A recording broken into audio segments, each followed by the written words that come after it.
오늘 오전에 하나님 말씀은 요한일서 4장 7절부터 11절까지입니다.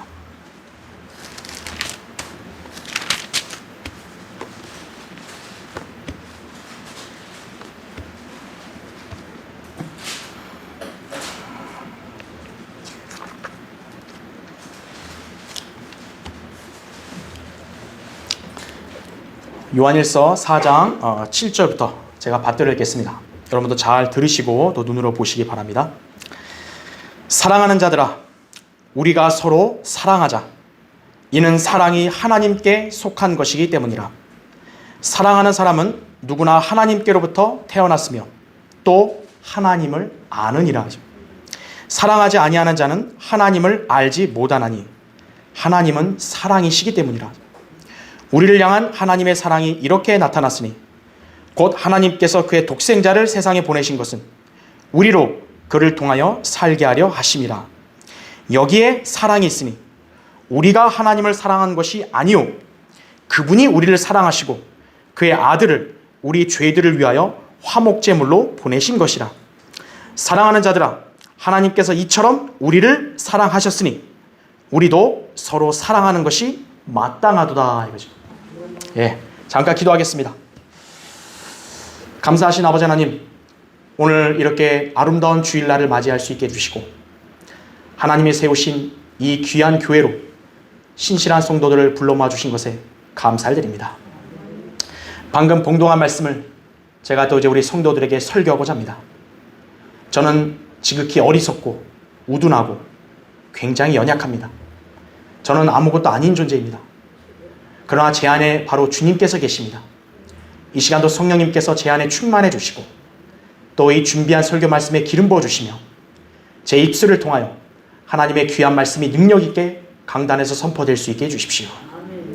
우리 듣는 회중들 귀한 마음문을 열고 하나님 말씀을 잘 듣고 마음에 새겨서 우리 성도들이 다시 한번 이 말씀을 통한 도전과 또 기쁨과 또 감격을 누릴 수 있게 해주시고 진리의 지식으로 온전히 잘 성장하는 귀한 계기가 되게 해주시기를 원합니다. 주님, 이 시간도 악한 마귀가 어떤 형태로든 우리의 마음과 생각을 방해하지 못하게 막아주시고 주님의 권능으로 온전히 물리쳐 주셔서 우리 모두가 하나님 말씀으로 주님께 온전히 밀착하는 귀한 시간 되게 해주십시오. 다시 오셔서 저희를 데려가 주실 주 예수 그리스도 이름으로 기도드립니다. 아멘. 사랑은 하나님께 속하는 것, 이런 제목으로 오늘 말씀을 드리겠습니다. 사랑은 인간들 사이에서 가장 큰 관심을 보이는 화두입니다. 인간은 사랑을 할 수 있고 또 사랑을 하면서 관계가 형성됩니다. 부부관계, 부모-자식 관계, 나아가 이웃끼리의 관계, 심지어 교회 안에서의 지체들 간의 관계도 사랑으로 맺어지는 것입니다. 가정의 달인 5월을 살면서 우리는 이 사랑을 기반으로 한 인간관계를 다시금 생각해 볼 수 있을 것입니다. 그런데 시대가 지남에 따라 점차 이 사랑이라는 개념이 변질되어 버렸습니다. 현대인들이 육체적인 쾌락, 또 관능적인 유혹을 충족하기 위한 명분으로 이 사랑이라는 용어를 갖다 쓰고 있기 때문입니다. 간음, 음행, 변태 성욕, 심지어는 동성연애 같은 그런 가증스러운 행태들에 대해서도 모두 사랑이라는 개념으로 용인하고 있는 것입니다. 그러다 보니 세상이 아무리 사랑을 부르짖는다고 해도 결코 참된 사랑을 알지는 못합니다. 그러면 참된 사랑을 어떻게 할 수 있습니까? 성경의 하나님을 알아야 합니다. 왜냐하면 사랑은 하나님께 속해 있기 때문이에요. 세상 죄인들은 하나님은 사랑이란 말을 왜곡시켜 마치 사랑이 곧 하나님인 식으로 받아들이고 있습니다. 그러다 보니 인간들이 어떤 죄악들을 범해도 결국 하나님의 사랑으로 다 수용될 수 있을 거다, 이렇게 착각을 하는 거죠. 그들이 유독 성경에서 선호하는 말씀은 하나님은 사랑이시라. 오늘 본문 8절에 나온 세상 사람들이 가장 좋아하는 구절이에요. 하지만 그들은 이 똑같은 성경에서 우리 하나님은 소멸케 하시는 불이심이라 히브리서 12장 29절에 이 말씀이 있다는 것을 몰라요. 하나님은 사랑인데 또 하나님은 소멸케 하시는 불이시다 이거죠. 무섭죠? 사랑은 분명히 하나님의 고귀한 성품이지만 하나님께서는 무분별한 사랑만 하시는 게 아니라 질투하기도 하시고요. 분노하기도 하시고요. 심지어는 싫어하거나 미워하기도 하십니다. 잠언 6장 16절부터 19절에 보면 하나님께서 싫어하는 것이 6이고 가증한 게 7이라고 말씀하죠. 그 가운데는 거짓 증인들을 하나님께서 싫어하신다고 그랬다고. 또 잠언 8장 13절에도 하나님은 교만과 오만, 완고한 입을 미워한다고. 하나님도 미워하시는 분이에요. 어리석은 죄인들은 스스로의 불의와 악을 추구하기 위한 명분으로 사랑을 내세우지만 진정한 사랑은 선과 의를 실행하고 악과 죄를 미워하는 것이에요. 이것이 참된 사랑이고 이 사랑은 하나님께 속한 것입니다. 하나님께서는 죄인들처럼 무분별하게 사랑하는 분이 아니십니다. 죄에 대해서는 진노하고 심판하십니다. 그러나 주님은 한편으론 자비와 사랑도 보이십니다. 모든 인간들은 죄인들로서 하나님의 진노와 심판을 받는 것이 원칙인데 하나님께서는 죄인들을 대신하여 그 심판을 감당하시는 사랑을 보이셨습니다. 이 하나님의 사랑, 세상 어디에도 찾을 수 없고 누구도 감히 흉내낼 수 없는 위대한 사랑입니다. 그 사랑은 바로 하나뿐인 아들을 우리 죄를 대신하여 주신 것이에요. 하나님께서 세상을 이처럼 사랑하셔서 그의 독생자를 주셨으니 이는 그를 믿는 사람은 누구든지 멸망하지 않고 영생을 얻게 하려 하심이니라. 요한복음 3장 16절의 말씀이죠. 여기에 인간들이 꺼리는 그 어떤 부정적인 말들이나 또 이해하기 어려운 용어들은 없습니다. 이 말씀을 그대로 믿으면 그 사람은 하나님의 사랑을 얻는 것이에요. 하나님의 사랑은 조건 없이 주셨다고요. 하나뿐인 독생자를. 그 독생자를 받아들이면 그 사람 하나님의 사랑을 받은 거예요. 왜 하나님의 사랑이 위대합니까? 창조주 하나님께서 사악하며 원수 같은 우리 죄인들을 구원하시려고 가장 사랑하시는 독생자를 죄와 저주가 되게 하셔서 죽게 하셨기 때문입니다. 우리가 이것을 어찌 헤아릴 수 있겠습니까? 의인을 위하여 죽으려는 사람이 거의 없고 선한 사람을 위하여 죽음을 무릅쓰는 사람이 간혹 있을지 모르지만 우리가 아직 죄인이었을 때 그리스도께서 우리를 위하여 죽으심으로써 하나님께서는 우리를 향한 그의 사랑을 나타내셨느니라. 로마서 5장 7절 8절 말씀이에요. 이 사실을 믿고 받아들인 사람들이 바로 우리 그리스도인들입니다. 진리를 아는 성도들은 하나님께 속한 이 참 사랑의 본질을 알 수 있는 것입니다. 오늘 본문 하나님의 위대하고 고귀하신 사랑을 묘사하면서 그분의 사랑을 받아들인 성도들에게 서로 사랑할 것을 명령하고 있습니다. 세상 사람들은 한 번도 이 사랑을 알거나 또 받아들인 적이 없기 때문에 결코 이 사랑을 누리거나 혹은 이 사랑을 누구에게든 나타낼 수가 없어요. 세상이 추구하는 사랑은 이기적이라고요. 이익과 손해에 기반한 사랑이라고요. 하지만 하나님의 사랑은 정말 헤아릴 수 없는 무조건적인 거저주는 은혜였다고. 그리스도인들은 하나님의 사랑 안에서 받아들여진 존재입니다. 우리는 이 사랑의 가치를 그래서 알 수 있습니다. 그렇다면 이제 우리는 어떻게 해야 될까요? 그런 사랑을 주신 하나님께 감사와 찬양을 드리면서 그분의 명령에 따라 이 사랑을 누구에게든 나타내 볼 수 있어야 합니다. 예수 그리스도를 통한 하나님의 사랑이 나타났다면 우리도 그것을 다른 사람들에게도 나타내 볼 수 있어야죠. 그리고 그와 같은 본질의 사랑을 우리도 추구할 수 있어야죠. 이것이 우리가 순종해야 할 계명입니다. 그래서 오늘 설교의 주제는 하나님을 아는 성도만이 사랑을 알 수 있다 이거예요. 여러분은 진정한 사랑하고 싶습니까? 여러분이 하나님께로부터 받은 그 위대한 사랑 그대로 행하시면 되는 거예요. 자, 첫 번째요. 사랑은 하나님께 속한 것이기 때문이라 이거죠. 오늘 본문 거기 7절 8절 보세요. 사랑하는 자들아 우리가 서로 사랑하자. 이는 사랑이 하나님께 속한 것이기 때문이라. 사랑하는 사람은 누구나 하나님께로부터 태어났으며 또 하나님을 아느니라.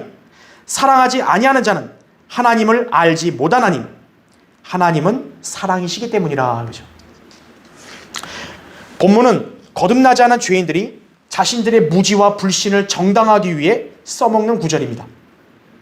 이들은 본문의 말씀이 이 만인에게 해당되는 것으로 착각하지만 성령님께서는 이 말씀의 대상이 사랑하는 자들임을 밝혀주고 있습니다. 오늘 7절에 그러잖아요. 사랑하는 자들아 이거예요. 그럼 여기에 나오는 우리 사랑하는 자들이 누굴까요?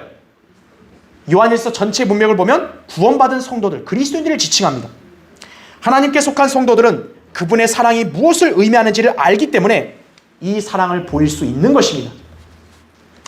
세상 죄인들이 흔히 인지하고 말하는 사랑은 본문에서 말씀하는 사랑과는 판이하게 다릅니다. 세상은 인권과 평등을 운운하며 온갖 불의하고 가증한 일들을 참아주고 수용하는 것을 사랑으로 오인하고 있습니다. 그냥 자기 좋은 거 다 하면 그게 다 사랑이라는 거죠. 우리나라는 2015년 2월 26일에요. 간통죄를 폐지했어요. 그러다 보니 세상에 수많은 불륜 커플들이 주저함없이 간음죄를 저지르면서 그것을 사랑이라고 정당화시키고 있습니다. 세상에 여러 유명 거리를 가보면요. 이러한 커플들이 이제 당당하게 다닌다고요. 또한 서울을 위시한 몇몇 광역시에서는요. 동성애자들을 위한 퀴어 축제 등을 개최하고 있어요. 그럼으로써 점차 그들의 변태적인 성행위를 사랑으로 인정해주자는 그런 여론이 점점 확대되고 있습니다. 동성연애가 이제는 죄가 아니다라는 것이 세상에 많은 사람들이 갖고 있는 인식으로 확산되고 있는 거예요. 그것도 사랑이다라는 거예요. 이것이 세상에서 추구하는 사랑입니다. 그 고귀한 사랑이 인간의 도덕성과 양심과 상식 등을 파괴하는 도구로 지금 사용되고 있는 것이에요. 이런 자들이 말하는 사랑은 결코 성경에서 말씀하는 사랑이 아닙니다. 하나님을 알지 못하는 죄인들은 사랑이 무엇인지를 알 수 없습니다. 성경에서 최초의 사랑이 어디에서 언급되느냐?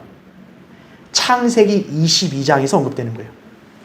그 장은 아브라함이 사랑하는 독자 이삭을 죽음에 내어주는 그 장면을 기록한 장에서 사랑이란 단어가 나오는 거예요. 창세기 22장 2절에 보면 하나님께서 말씀하시기를 내 아들 곧 내가 사랑하는 내 독자 이삭을 이제 데리고 모리아 땅으로 가서 산들 중에서 내가 내게 알려줄 한 산에서 그를 번제로 드리라 하시더라 이거죠. 왜 성경은 하필이면 사랑이라는 단어를 첫 언급할 때 이 장면에서 언급하냐 이거예요. 성경에서 사랑에 대한 1차적 정의는 어머니 사랑이 아니라 아들을 향한 아버지의 사랑입니다. 그런데 이 사랑하는 아들을 제물로 바치고 있죠. 이것은 향후 아브라함 그때 이후로 1700년 뒤에 다시 나타날 일에 대한 모형이었어요. 아버지 하나님께서 독생자 예수 그리스도를 십자가에 내어주시는 것. 그 위대한 사랑을 모형으로 보여주려고 성경에서 이 장면에서 사랑을 최초로 언급한 거예요. 이게 사랑이에요. 이처럼 사랑은 주는 것입니다. 완전한 사랑은 죄 없는 분이 우리 죄인들을 사랑하셔서 우리 죄들을 위해 자신을 내어줘 죽기까지 하신 것을 말합니다.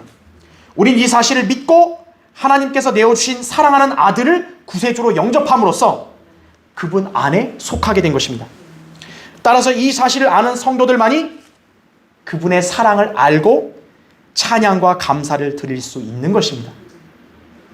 에베소 1장 6절에 보면 이는 하나님께서 그 사랑하시는 이 안에서 우리를 받아들이신 그의 은혜의 영광을 찬양케 하려 하심이니라 이렇게 말씀하고 되죠. 우리가 어떻게 하나님께 받아들여진 거예요? 하나님이 사랑하는 아들 예수 그리스도 때문에 우리가 그분 안에서 받아들여진 거예요. 구원받지 않은 죄인들에게서 하나님은 사랑이시라는 구절만큼 좋은 것이 어디 있겠습니까? 하지만 우리 하나님은 사랑이신 동시에 시편 99편 9절에는 거룩하시고요, 나홈 1장 2절에는 복수하는 분이라고 말씀하십니다. 주님은 동성애자들을 하늘에서 불과 유황을 내려 불살라 버리셨던 분이에요. 창세기 19장 소돔이 멸망한 그 장면에 나오죠. 율법에서는 간음과 음행을 일삼는 자들을 돌로 쳐 죽이라고 하셨습니다. 간통죄 폐지된 우리나라에서는 상상도 못하겠죠. 그러나 율법은 그렇게 나온 거예요. 무엇보다 이들은 불과 유황이 타는 못에 참여하게 될 것입니다. 계시록 21장 8절에 나오죠. 사랑의 하나님이 죄인을 지옥 보내나요? 지옥 보내신다는 거예요. 하나님의 사랑을 받아들이지 않은 죄인은 하나님께서 지옥으로 보내신다고요. 죄인들을 향한 위대한 사랑을 거절하면 그만이다, 이게 아니라 그에 따른 끔찍한 멸망을 대가로 치러야 합니다. 이것이 바로 사랑의 하나님의 말씀입니다. 여러분 거기 성경 껴놓으시고 솔로몬의 노래 한번 찾아보세요. 솔로몬의 노래 8장 6절을 보시면요,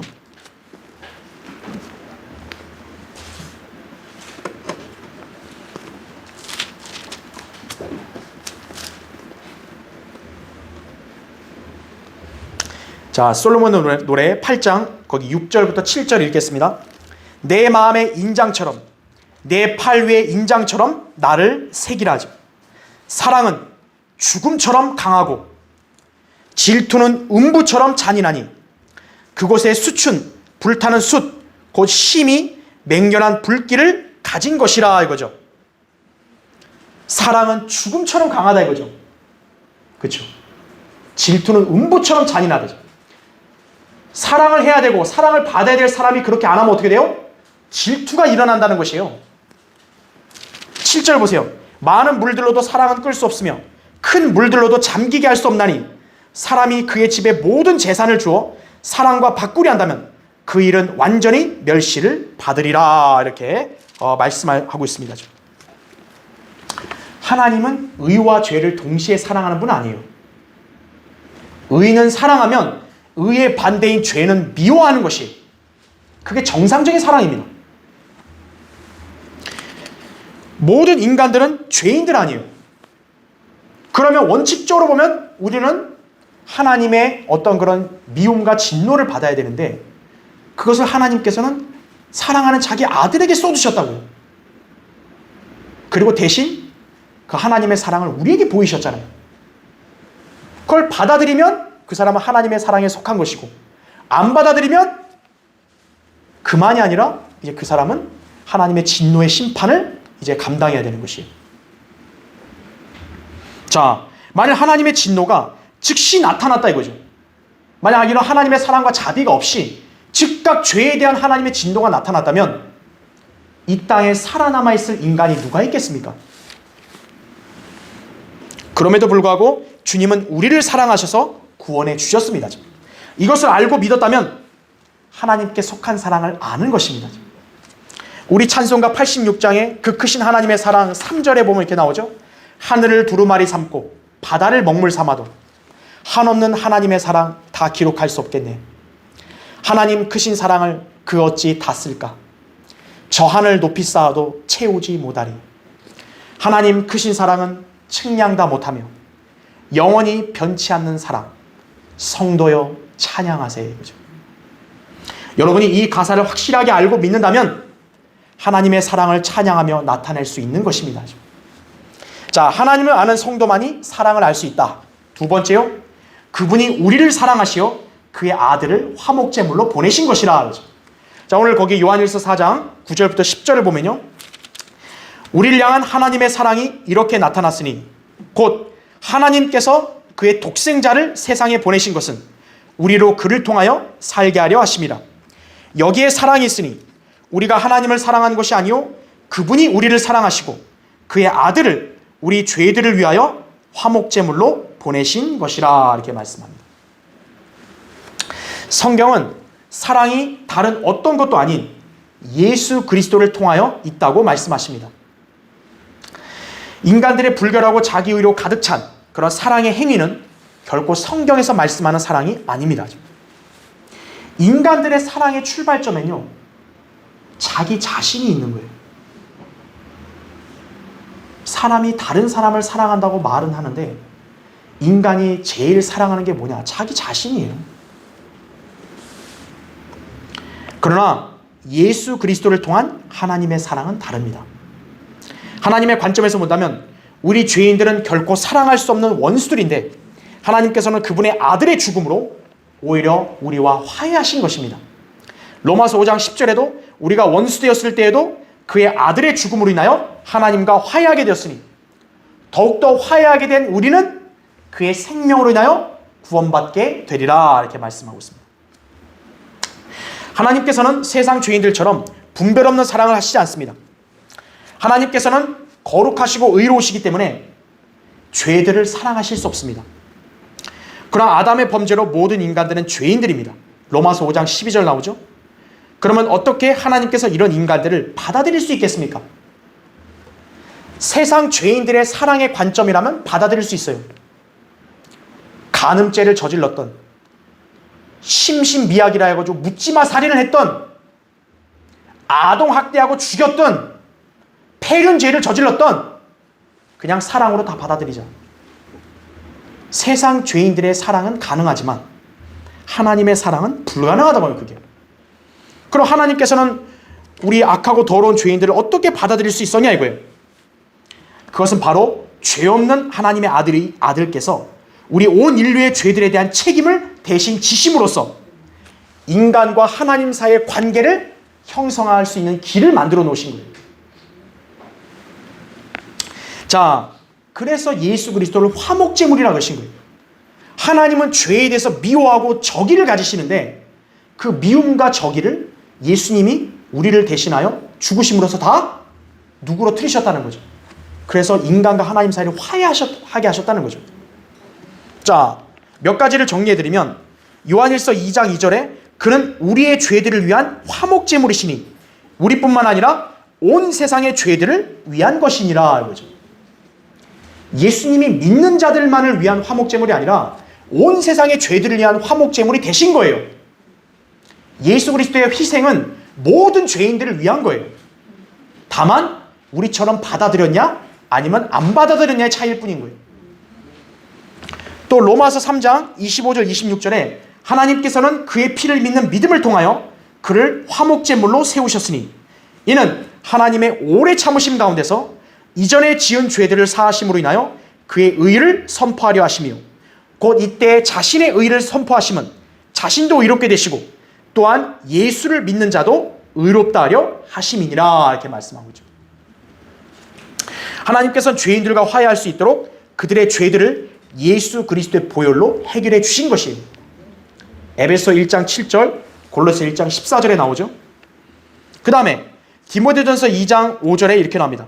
하나님은 한 분이시요 하나님과 사람 사이의 중보자도 한 분이시니 곧 사람이신 그리스도 예수시라. 그가 모든 사람을 위하여 자신을 몸값으로 내어 주셨으니 때가 이르면 증거되리라. 디모데전서 2장 5절 6절에 말씀하고 있습니다.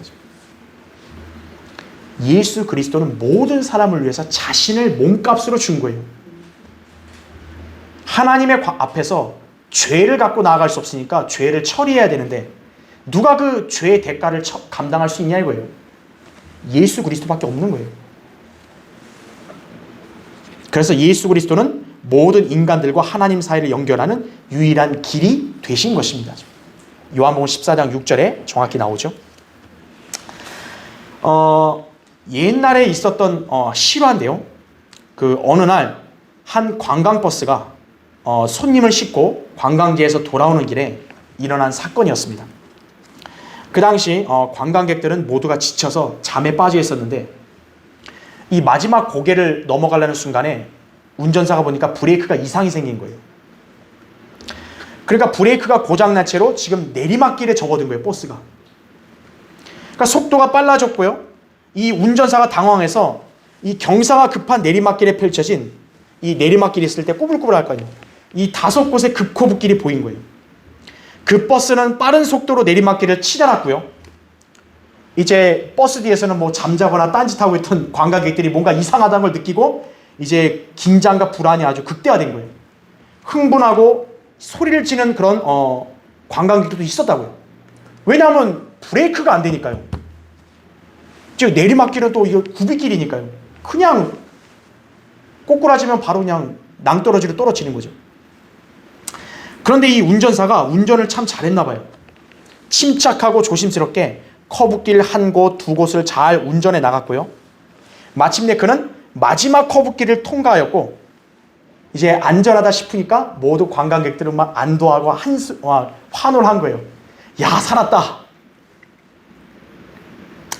자, 이제 마을길을 지나서 저 반대편 언덕으로 올라가 차가 자연히 서기만 하면 되는 거예요. 브레이크는 안 되니까요. 속도가 줄어야 될 거 아니에요. 근데 그때요, 저 멀리 아이들이 길에서 놀고 있었던 거예요. 깜짝 놀란 운전사가요, 경적을 울렸어요. 그러니까 아이들이 그 소리 듣고 다 피했는데 한 아이가 그 자리에서 계속 우물쩍거리고 있는 거예요. 이 운전사가 순간 갈등이 되죠. 이거 어떻게 해야 되나? 브레이크는 안 드니까요. 핸들을 꺾으면은 아이는 살리지만 관광객들과 자기는 목숨을 담보할 수 없죠. 반면에 핸들을 안 꺾고 그냥 지나가면 어때요? 그 아이는 죽는 거죠. 결국 이 버스 운전기사의 선택은요, 그냥 간 거예요. 아이를 치고 말았고 버스는 예상대로 건너편 언덕에서 멈춰 섰어요. 운전사는 차가 서자마자 그 아이에게로 뛰어갔는데요, 아이는 이미 죽어 있었어요. 그러자 둘러서 있던 사람들이요, 그 운전사에게 살인자라고 야유를 퍼붓기 시작했어요. 운전사는 아무 말 없이요, 아이의 품에 고개를 묻고는요, 아이를 안은 채 흐느끼면서 옆에 오솔길로 걸어 들어갔어요. 좀 뭔가 반응이 좀 약간 이상하죠? 근데 사람들이 쫓아가면서까지 막 살인자 살인자하고 야유를 한 거예요. 그때요, 어느 한 젊은이가 이렇게 외쳤다 그래요. 그만하세요. 소리 지르지 마세요. 저 아이가 운전사 아들이에요. 그 말이 뭐예요? 자기가 태운 관광객을 살리려고 자기 아들인 줄 알면서도 죽인 거예요.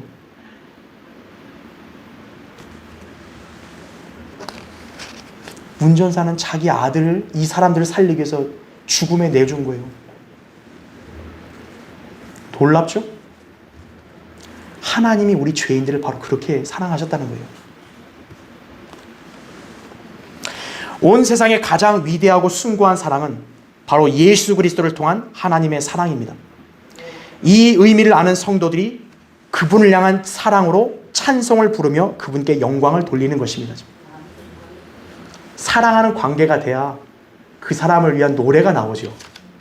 사랑이 없는데 노래가 나오나요? 안 나오죠. 예수 그리스도 한 분을 위한 노래가요, 2000년 동안 1000곡 이상이 이어져 가고, 지금 우리 찬송가도 565곡이나 수록된 찬송가 곡이 있죠. 인류 역사를 통틀어 그 어떤 위인이나 종교 지도자를 위한 노래는 전해진 적이 없어요. 여러분, 부처를 찬양하는 노래 보셨어요? 석가모니를 드높이는 노래 보셨냐고요? 그거 사람들이 부르고 다니나요? 공자 마호메트 어때요? 교황 마리아 어때요? 없죠. 하지만 예수 그리스도에 대한 찬양은 지금도 전국 곳곳에서 사람들이 부르고 있죠. 이것을 여러분이 안다면 하나님만이 유일한 살아계신 분이구나, 그분의 아들을 통해 베푸르신 사랑만이 참된 사랑이구나, 이것을 여러분이 기억해야 합니다. 자, 하나님 아는 성도만이 사랑을 할 수 있다. 세 번째요, 우리가 서로 사랑하는 것이 마땅하도다 이거죠. 오늘 본문 거기 11절 보세요. 사랑하는 자들아, 하나님께서 이처럼 우리를 사랑하셨으니 우리도 서로 사랑하는 것이 마땅하도다 그랬습니다. 하나님의 사랑을 받아본 사람만이 사랑을 줄 수 있는 법입니다.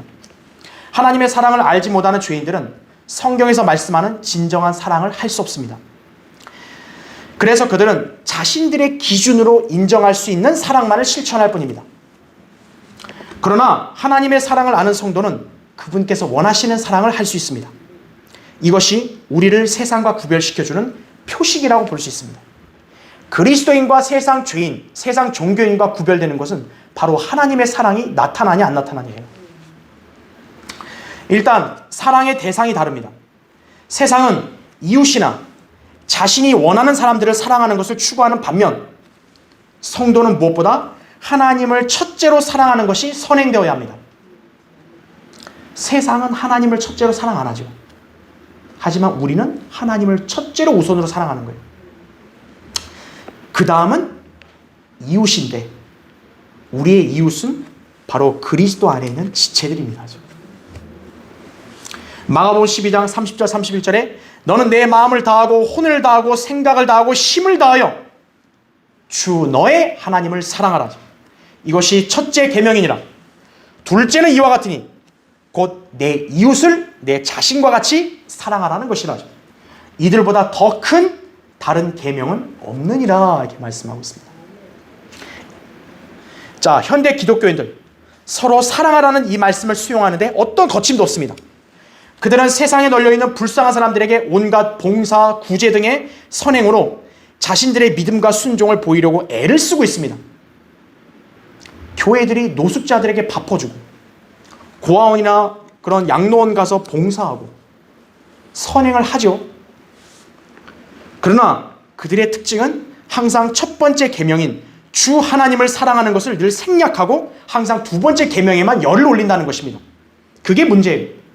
세상에서는 이들의 행보를 인정하지만 성경적 기준에서는 함량 미달이에요. 하나님의 사랑은 지금 그런 사랑이 아니에요. 자, 예수님께서는요 신약 그리스도인들에게 새 계명을 주셨습니다. 요한복음 13장 한번 볼까요? 거기? 여러분 찾아보세요. 요한복음 13장.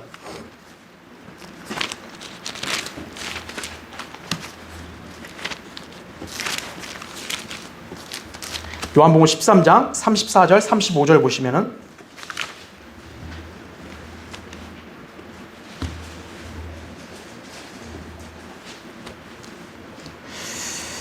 자, 거기 34절 보세요. 내가 새 계명을 너희에게 주노니 이는 너희가 서로 사랑하라는 것이라. 내가 너희를 사랑한 것 같이 너희도 서로 사랑하라. 너희가 서로 사랑하면 이것으로 모든 사람이 너희가 나의 제자인 줄 알리라고 하시더라 이렇게 말씀하고 있죠. 그러니까 우리가 서로 사랑할 때 기준이 뭐예요? 예수님이 우리를 사랑한 것 같이 사랑하라 이거죠. 자, 그러면 예수님의 사랑은 어떤 것이었나 몇 가지 정리해드리면, 먼저 예수님께서 말씀하신 대상은 그분을 믿는 성도들이지 이 세상이 아닙니다. 주님은 우리에게 세상을 사랑하지 말라고 명령하셨습니다. 요한일서 2장 15절에 보면 세상도 세상에 있는 것들도 사랑하지 말라 그랬어요. 하나님이 세상을 사랑했기 때문에 아들을 주셨죠. 그 이후로는 더 이상 하나님은 세상을 사랑한 적이 없어요. 왜냐하면 그게 가장 큰 사랑이었기 때문에. 그래서 성경에서는 그 이후에는 뭐예요? 세상을 사랑하지 말라고 말씀한 거예요. 주님께서는 세상을 위해서는 기도조차도 하지 않으셨어요. 요한복음 17장 9절에 보면 세상을 위해서는 기도도 안 하신다 그랬어요. 따라서 세상에 기웃거리는 배교한 현대 교회들은 주님과 무관한 자들입니다. 둘째, 예수님께서는 성도들 간의 사랑의 기준에 대해서 내가 너희를 사랑한 것 같이 하라고 말씀하셨어요. 주님은 죽기까지 우리를 사랑하셨습니다. 따라서 성도들은 서로를 위해서 죽음까지 내어줄 정도로 사랑할 수 있어야 합니다. 이것이 주님께서 주신 계명을 지키는 것이에요. 그 다음, 주님은 우리 그리스도인들이 서로 사랑함으로써 세상이 우리를 그리스도인으로 알아볼 것임을 말씀하셨습니다. 왜죠? 이 세상에서는 결코 볼 수 없는 사랑이기 때문에 그런 거예요. 우리가 이런 사랑을 나타낼 수 있는 것은 바로 하나님의 위대한 사랑을 알고 그 사랑 안에 거했기 때문입니다. 그 다음, 예수 그리스도를 사랑하는 증거는 그분의 말씀을 지키는 거예요. 세상 복지기관이 하는 봉사를 하는 게 예수님을 사랑하는 게 아니에요. 예수님께서 하신 말씀을 지키는 거예요. 그러니까 요한복음 14장 한번 보세요. 한 번 더. 14장 21절 한번 보세요.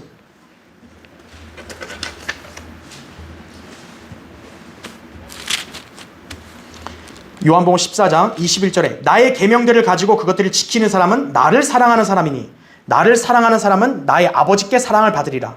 또 나도 그를 사랑하여 그 사람에게 나 자신을 나타내리라고 하시더라. 23절 보세요. 예수께서 대답하여 그에게 말씀하시기를 나를 사랑하는 사람은 내 말들을 지키리니 그러면 나의 아버지께서 그를 사랑하실 것이며 또 우리도 그에게 와서 우리의 거처를 그와 함께 정하리라. 나를 사랑하지 않는 자는 나의 말들을 지키지 아니하느니라. 너희가 듣는 말은 내 말이 아니요 나를 보내신 아버지의 말씀이니라 이거죠. 아버지의 말씀이 뭡니까? 성경이죠. 그런데 성경이 변개돼 가지고 그런 누더기 같은 그런 말씀을 지킬 수 있겠어요? 지키지도 않죠. 주님을 사랑하는 게 아니에요. 하나님의 사랑은 뭡니까? 바로 그분의 말씀을 지키는 거예요. 바른 성경을 수호하는 성도만이 하나님의 사랑을 아는 거예요. 자, 하나님께 속한 참사랑은 오로지 구원받은 그리스도인들끼리 서로 실천할 수 있습니다. 그런데 우리가 유의해야 할 것은 성경에서 말씀하는 사랑에는요, 불의를 눈감아주거나 죄에 대해서 타협하는 것이 아니라는 것입니다. 아무리 구원받은 사람이라 할지라도 진리를 거부하고 저런 거짓 교리를 붙든다든지요, 참 믿음과 신앙을 가진 교회와 성도들을 반대하면서 돌아서는 그런 배교자들을 수용하는 것은 결코 사랑이 아닙니다. 사랑에 대해서는요, 고린도전서 13장에 사랑장이라 얘기하잖아요. 거기에 이렇게 나와요. 여러분 잘 들어보세요. 사랑은 오래 참고 친절하며 사랑은 시기하지 아니하고 사랑은 자랑하지 아니하며 교만하지 아니하고 무례하게 행하지 아니하며 자신의 유익을 추구하지 아니하며 이거죠. 그리고 급히 성내지 아니하며 악을 생각하지 아니하고 그 다음 잘 들으세요. 불의를 기뻐하지 아니하며 진리를 기뻐하고 이거예요.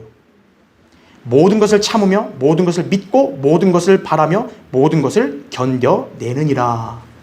이게 고린도전서 13장 4절부터 7절 말씀이에요. 그러니까 그리스도인은 다른 부분에 대해서는 수용하고 참고 배려할 수 있지만 진리와 불의에 대해서만큼은 그거는 절대 예외를 둔다는 거죠. 불의와 비진리를 갖다가 그냥 사랑이라 해서 다 받아주는 그건 아니에요. 우린 이 말씀에 따라 인내를 하는 거죠. 그러니까 사랑은 인내 아니에요. 연약하고 아직 모르는 지체들은 바로잡아주려고 노력하는 것이에요. 하지만 우리의 권면을 거부하고 오히려 우리와 반대편에 서 있다. 그럼 더는 교제하지 않는 것이에요. 그게 요한이서 9절 10절에 나오고요. 또 마태복음 18장 15절부터 17절에 여러분 읽어보시면 나온다 이거죠. 자, 여러분이 하나님의 사랑을 정확히 알고 믿었다면 이제 동일한 믿음을 가진 이런 지체들을 사랑할 수 있어야 합니다. 이것이 성도가 주님의 사랑에 거한다는 표식입니다. 요한복음 15장 10절에 내가 나의 아버지의 계명들을 지켜서 그분의 사랑 안에 거하는 것 같이 너희도 나의 계명들을 지키면 나의 사랑 안에 거하리라 이렇게 말씀합니다. 주님은 이런 성도들을 귀히 여기시고 또 그들과 동행하신다는 것을 알아야 합니다. 자, 결론을 맺겠습니다. 피터 락만 목사님은요, 왜 예수 그리스도께서 자신을 위해 죽으셨는지 그 답을 모른다고 했습니다. 이것은 자신이 킹제임스 성경을 150번 이상 읽고요, 그럼에도 아직도 풀지 못한 미스터리라고 고백을 했습니다. 하나님의 훌륭한 종이 그렇게 말할 정도라면 하물며 우리는 어떠겠어요? 우리야말로 과연 하나님께서 우리를 자신을 죽을 만큼 그렇게 사랑을 할 수 있는 우리는 자격이 되나요? 예수 그리스도가 여러분을 위해서 죽어줄 만큼 여러분은 그렇게 대단한 가치를 가진 사람들이었나요? 원래가? 우린 그걸 헤아릴 길이 없어요. 우리의 이성을 초월한 하나님의 위대한 사랑이에요. 그래서 그래서 이 락커만 목사님이 이 위대한 사랑을 깨달은 대로 책을 썼잖아요. 하나님은 사랑이시라. 락커만 목사님 쓴 책 우리 말씀 보존할 게 있거든요. 뭐 두께가 그렇게 두껍지 않아요. 여러분 한번 꼭 읽어보셔야 돼요. 그리고 그분이 찬송곡을 작사했다고요. 그게 우리 영광을 주께 75장에 보면 샤론의 장미예요. 한 장미가 있었네. 하늘 유리바다를 건너서 이 땅에 와 심겨진 거죠. 세상 우상들, 다른 종교의 신들은 결코 인간들을 사랑할 수 없습니다. 여러분 불상이나 돌로 만든 조각상이 여러분 사랑한다고 말해요? 그들은 인간들을 위해서 무언가를 준 적이 없어요. 그들은 인간들의 사랑에 전혀 반응할 수 없어요. 그래서 그들을 위한 노래나 그 어떤 사랑의 고백도 없는 거예요. 여러분은 조상에 대한 사랑곡 작사한 거 있어요? 공자, 마호메트, 여러분 부처에 대해서 혹시 사랑한 노래 있어요? 하지만 우리 하나님은 살아계신 분으로서 인간들을 사랑할 수 있는 분이시고 또 인간들의 사랑에 반응하는 분이세요. 그렇게 우리 그리스도인들은 주님과 교제할 수 있고 그분을 향한 사랑을 표출할 수 있는 것이에요. 이것이 우리의 간증이자 찬양 아니겠습니까? 너는 뭐가 그렇게 담대하냐 이거예요. 나는 살아계신 하나님이 나를 사랑하고 나도 그분을 사랑한다 이거예요. 나는 확고하고 참된 사랑을 하고 있다 이거예요. 하나님을 알아야죠. 그렇죠. 자, 우린 현재 세상에서 가정의 달을 지금 맞이하고 있죠. 5월달. 사람들은 가정을 통해서 진실한 사랑을 느낄 수 있다고 여길지 모르나 진정한 사랑은 하나님께 속해 있어요. 이 사랑을 누리려면 하나님을 믿고 그리고 구원받아야 되는 것이 그리스도인들이 바로 그런 사람들이죠. 그래서 우리는 그 사랑의 진가를 잘 알고 있습니다. 그래서 우리는 누구보다 이 사랑을 주신 주 하나님을 첫째로 사랑하는 거예요. 그리고 이 사랑을 다른 그리스도인들에게도 실천하는 것입니다. 내가 하나님 앞에 위대한 사랑을 받았는데 똑같은 형제자매들에게 자그마한 사랑을 못 베푸나요? 특히 그리스도인 가정이라고 해요. 얼마나 행복한 가정이겠어요? 진정한 사랑이 그 가정 안에서 나올 거 아니겠어요? 이 땅에서 진정한 사랑을 누리고 싶다면 그리스도인이 되고 그리스도인끼리 만나 그리스도인 가정을 이루라 이거예요. 사랑을 받는 사람이 행복한 사람이죠. 여러분 사랑을 받는 사람은 얼굴도 달라 보여요. 그렇다면 자 여러분은 지금 행복한 사람입니까? 아직도 하나님의 사랑의 진가를 알지 못한 채 무덤덤하다든지요.